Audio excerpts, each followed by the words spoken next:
Have you ever wondered what's up there in the sky you're not aware of? What passes or fills the volume of air, let's say 1,000 feet on 1,000 feet on 1,000 feet, the part of which you occupy down there on the surface? With the emergence of drones or quadcopters, new dimensions of perceptions have revealed itself and its occupants. The human eye is capable of perceiving only a tiny speck of wide range of electromagnetic scale, and if we often take it for granted that only what's been resonated with human retina and provided the signal to the brain is of value, of confirmation of the existence, but again, eye is only the tool body uses to register the tiniest range in that spectrum.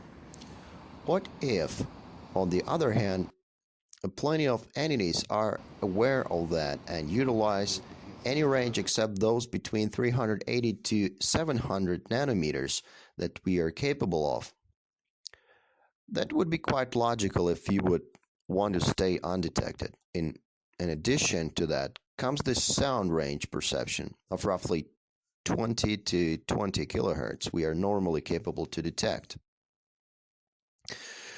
The presented footages are the example of such suggestions registered by the perceptions increasing technologies, otherwise known to as video drones. At first glance, a guy is to capture the view of the river and the city from above, but then all of a sudden he becomes very concerned about the seagulls flying around, and the drone broadcasting signal disappears for a fraction of a second. Upon closer examination of that moment of concern, we notice to approximately 4 o'clock the zipping something, doubtfully resembling the gull in its shape, but there two more other important factors of distraction appear. And in the first case, the angular speed of propagation in relation to camera and the minute disappearance of broadcasting signal when thing passes by.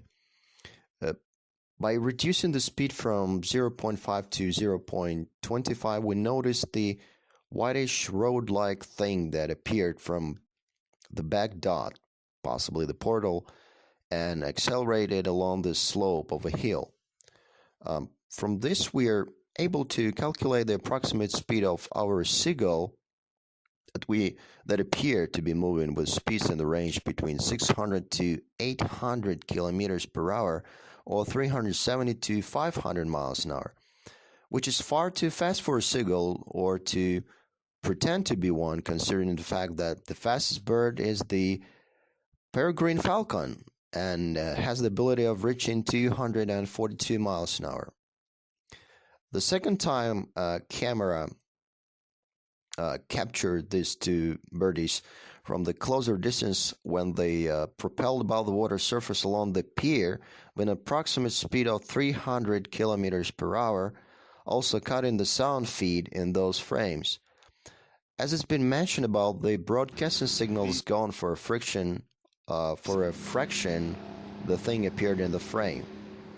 And what's the next question we should ask here? Right. Here I pretend you had the same thought. The broadcasting frequency. And why it appeared to be 2.4 gigahertz for the video drones or above for newer versions. And that's what we agreed to call the microwave range, right? Somehow our spotted gulls, birdies, seem to interfere with that band of frequencies of gigahertz range. How do you like that? By the way, the approximate measurement taken from the slower and closer passing rods are 2 to 3 meters or 7 to 10 feet long. Well, Here it's say I'm giving you off some crazy ass data that has nothing to do with the poor little birdies flying around unless they are the mutational outcomes of Chernobyl radiation, which is not far away from that recorded location. But uh, here let's leave the fauna and come back to our favorite officially labeled as conspiracy cult. At first glance, they could have just simply followed the roads on everyday basis of alien surveillance, specifically in the places they are more attracted to, like military installations, alien secret bases not far from, or unusual activities such as our drones. Specifically, its frequency signal that could have attracted them or whatever. Again, you would say, I haven't seen a little thing here, but it's on camera, so it's fake. But we have already mentioned again that our perceptual range is far from the one anything could operate on because it's so too tiny. Even the video camera is capable to pick up stuff that we don't.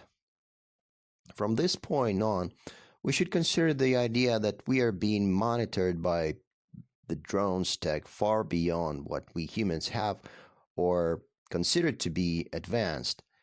It's been going on for years and noticed only until we've reached a certain point in our technological development, so we are capable to detect some of that activity, yet the majority ignores it, following the teachings of the masters to believe only in that what your daddy tells you is real. And of course, for sake of control, the leprechauns and unicorns with the space banners with the Bing Bang worshippers altogether with Santa Claus and Grinch are more real than to consider the possibility of high-tech gravity-controlled extraterrestrials, hidden government surveillance operations that are more reasonable to run in retrospect to our reactive behavior when it comes to power, competition, domination, and all the subscenes associated with it. If you like the content, please click the like button and or subscribe for new updates. Also, please share this information if you found it valuable for you or your friends. And until then, united we stand as a planet.